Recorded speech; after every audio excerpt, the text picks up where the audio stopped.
Compliance reminder. यह विश्लेषण प्रमाणिक सार्वजनिक स्रोतों और नीति विश्लेषण रिपोर्ट्स पर आधारित है। इसमें किसी भी प्रकार की भ्रामक, झूठी या यूट्यूब की पॉलिसी के विरुद्ध जानकारी नहीं दी गई है। उद्देश्य केवल सूचना देना और जागरूकता बढ़ाना है। नमस्कार, आप देख रहे हैं आज की बात।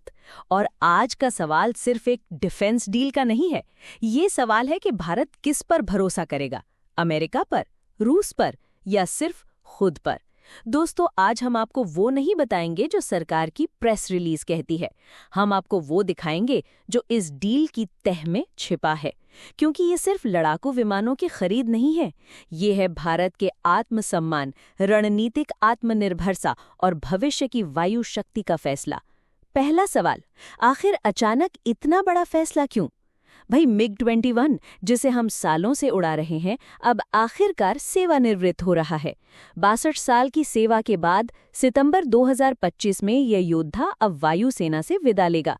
कभी हमारे पास 400 MiG-21 थे, आज सिर्फ 40 बचे हैं। और जब ये भी चले जाएंगे तो हमारी स्क्वाड्रन क्षमता 42 से गिरकर 29 पर आ जाएगी। और यही तो चिंता की बात है। क्यों?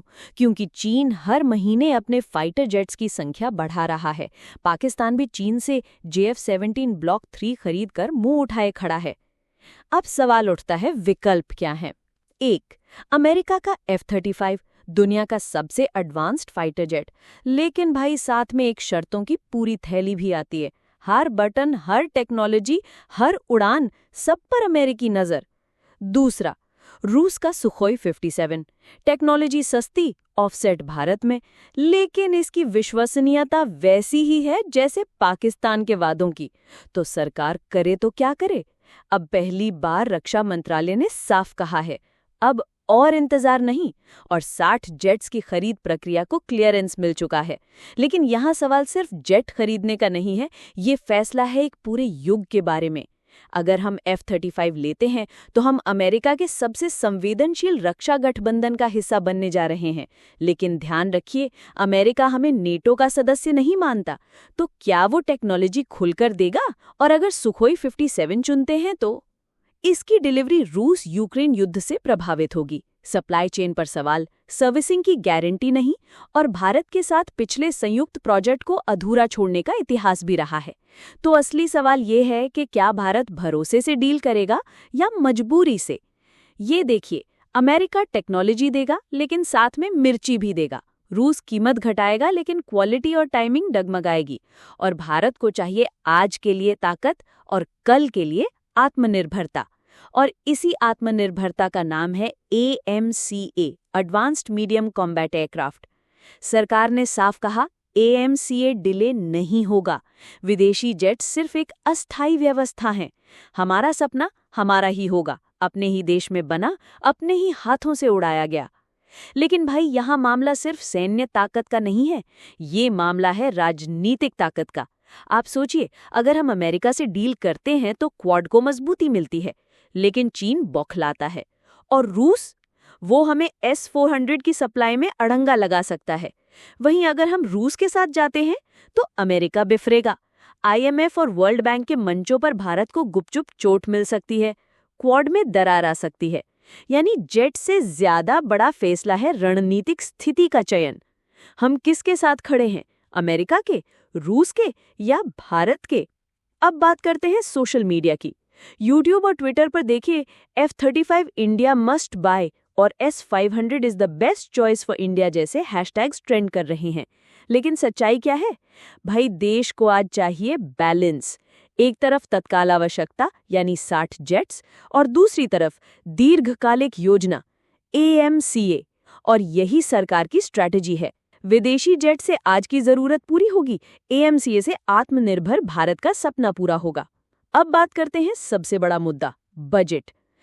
F-35 की कीमत 800 से 1000 करोड़ रुपए प्रति यूनिट, और सुखोई 57 400 से 600 करोड़ रुपए प्रति यूनिट, और AMCA पर निवेश 15,000 करोड़ रुपए से अधिक। अब आप ही बताइए, ये खर्च है या निवेश? सरकार कहती है कि भाई, ये कोई खर्चा नहीं है, ये सुरक्षा की बीमा पॉलिसी है।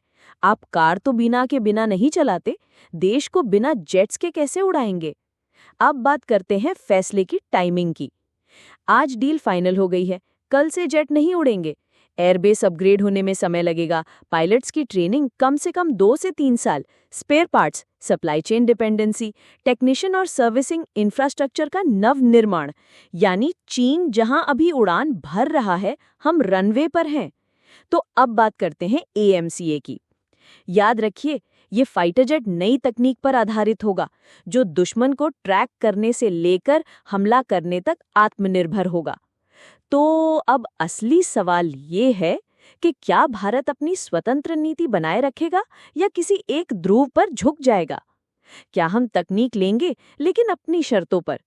क्या हमारी वायुसेना सिर्फ उधारी के पंखों पर उड़ने वाली है या खुद अपने इंजन बनाएगी? दोस्तों, ये सिर्फ जेट का सौदा नहीं है, ये भविष्य की उड़ान की नींव है। और याद रखें, लड़ाई जेट से नहीं जीती जाती, जज्बे और फैसलों से जीती जाती है। तो दोस्तों, अब गेंद सरकार के पाले में है, लेकिन आपकी राय क्या है? क्या भारत को F-35 लेना चाहिए या रूस का सुखोई 57 बेहतर है, या हमें अपने AMCA पर ही सारा ध्यान लगाना चाहिए?